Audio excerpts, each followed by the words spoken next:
have zero, and I mean zero experience with skateboards, longboards, surfboards, any sort of boards you ride. I have no experience with. Besides my brother having one years ago. Not certain whatever happened to that. Anyway, so I have this piece of 3/16 plywood, 4 foot long by 2 foot. So I'm gonna make it each piece 8 inches wide. So I have 3 layers, and it's gonna be 3 foot long. It's gonna be about a 1/2 inch thick, and I'm gonna have it arched so that way it doesn't just bend when you step on it. I'll show you that when I go to, have everything glued up. But for now, I'm gonna go ahead and cut these pieces out. I do apologize to any carpenters watching this. These aren't professional marks. I don't do that. It's too much work.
All 3 boards cut. I have I don't know, sort of thing. These are just some scrap 2x6s I had lying around. I have them set up to where the board just barely fits on it. So that way when I put these, well, I'm just gonna call them weights. They're not weights, they're actually leaf springs off a dump truck. I have a bunch of them. I'm gonna put those on there so hopefully it'll bow out a little bit. And I have these 2 pieces of metal, so that way it kind of sticks up in the end, give it some shape and a little bit of stability. Hopefully. I honestly don't know if it's gonna work, but I'm gonna give it a shot. So basically, got a tube of wood glue, cover all the surfaces I can, then put the next board on, cover all of its surfaces, put the last board on top of that. Then I'll probably put like a scrap piece, maybe that. Yes, my workbench is a mess. And then we put these leaf springs on it to help weigh it down. I've seen a lot of them where they have them bowed up and they put like clamps and stuff on them. But by the way this is sitting, I don't think that's gonna really be necessary. And I tried picking these up and they weigh a lot. So I don't think it's gonna do much even if I put clamps on them.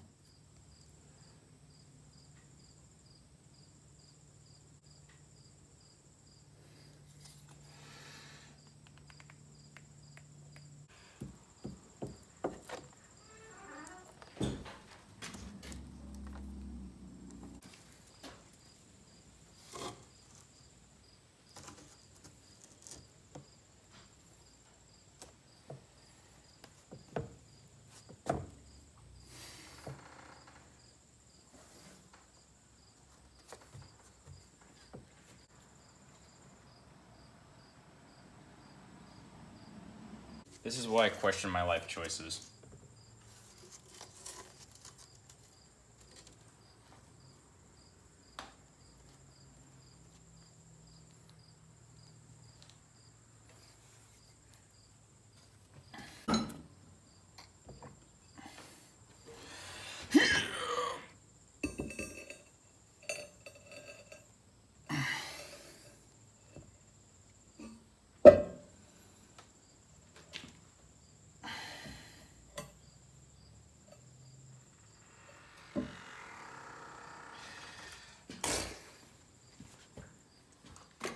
So after the bandsaw idea failed, I got myself this jigsaw. Never used one of these before, didn't actually have one. So I guess I'm gonna give that a shot because my bandsaw is not sharp enough and or powerful enough. Oh well, one of these would be handy anyway.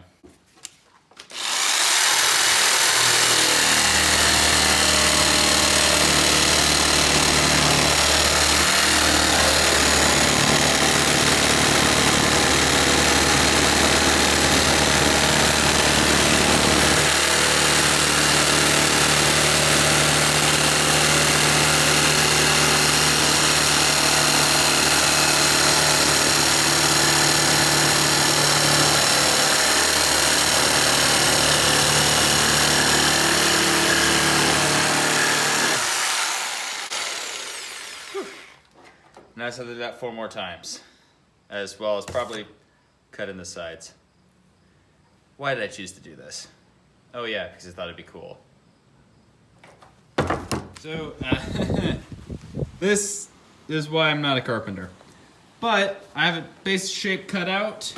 I decided this is probably just going to be more of a prototype anyway, because it's not quite as big as I want it to be. So I don't really care how rough it looks. It's a little narrow and could be a lot better made. Anyway, as I said, I've never really had much experience with this, so I have no idea what the hell I'm doing. But what I'm going to do now is I'm going to drill out these holes. I don't remember what size I need, but I'm just going to go to drill press, drill them out, and then on my top here, which you can't see, but I'm going to make them a little wider, so that way the top of the screw, let's see if I have them. Yeah. They're just, if I can get them out. Yeah. There's these screws here, so I'm going to make it to where this actually sits in and so that it doesn't actually stick up. Because I'm going to put this friction tape, which I got at a hardware store, on top. This is nothing special, just your average friction tape. They make special stuff for this particular purpose, but I didn't actually order it when I probably should have. Oh well. Okay, I should point out that they appear to be 3/16, which is a pretty common size. So hopefully that's the right size because I don't want to have to find a way to make them smaller.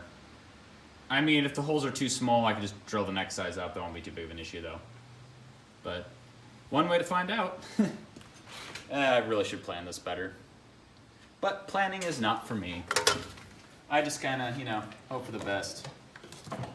Yeah, that's why I'm always breaking things.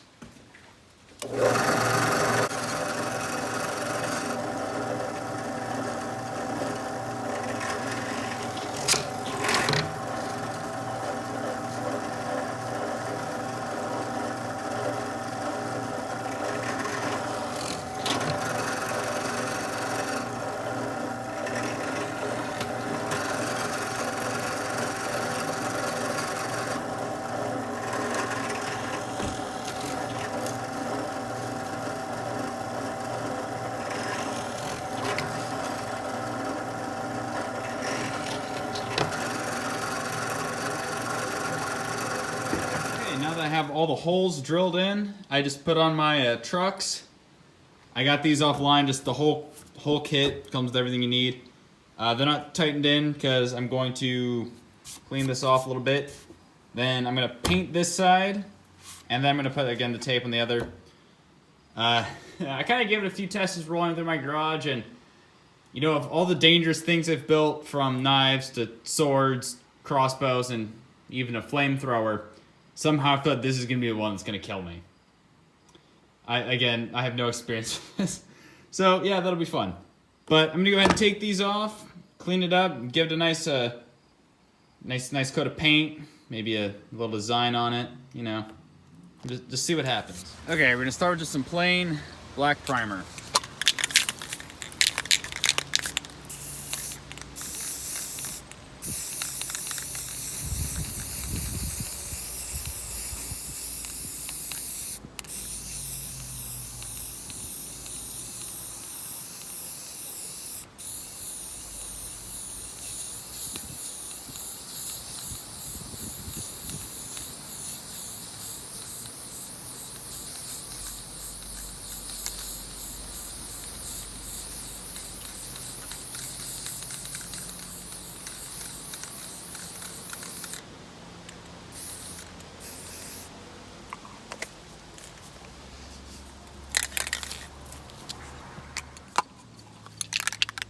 Now a layer, flat black.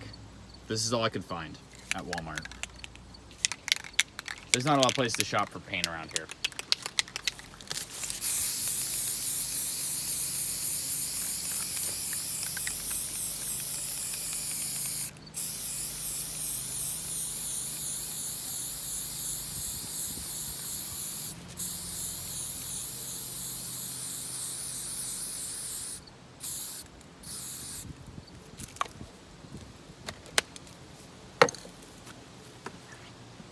Really want to be cool, take us some painter's tape and draw and cut out a design and then put a different color over that. That'll really make the bottom of your longboard stand out. Or you just leave it flat black, or hell, if you want, you can sand it and stain it and seal it and all that stuff. Or you can just leave it plain, really. You know, it's your longboard. You can do whatever you want. Okay, now that I have my trucks on and my Maker's Mark painted, I didn't intend on it, and you really can't tell because it's dusty, but the pink wheels are actually about the same color as the heart. That wasn't actually intentional. I just bought the wheels because they were pink, and the spray paint was just some stuff I had around. So, yeah, sometimes things just work out. But now that that's done, I'm going to take my grip tape, which is this, and put it on the front of it, or not the front, but the top, so that way I don't slide off, because I'm going to be falling over anyway. And everyone's probably gonna laugh. Even me.